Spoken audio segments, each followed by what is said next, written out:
యేసుక్రీస్తు నామంలో బెతస్తా విడుదల పరిచర్య తరపున మీకు ప్రేమపూర్వకమైన వందనాలు. ఈ దిన వాక్య ధ్యానము. ఆయన శాసనములను గైకొనుచు పూర్ణ హృదయముతో ఆయనను వెదకువారు ధన్యులు. కీర్తనల గ్రంథం 119వ అధ్యాయం 2వ వచనం. దేవుని అనుగ్రహాన్ని, బల ప్రభావాలను, ఆయన సన్నిధిని వెదకకుండా మనము దేవుని త్రోవల్లో నడుచుకోలేం. నిజానికి ఆయన్ను ఎంత ఎక్కువగా వెతికితే అంత ఎక్కువగా ఆయన మన అనుభవంలోనికి వస్తాడు.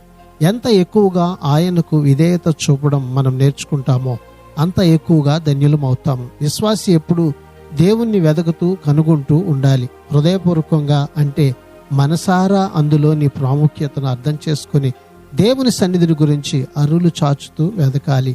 ఆయనను వెదకే వారికి ఆయన దొరికే దేవుడు. ప్రార్థన.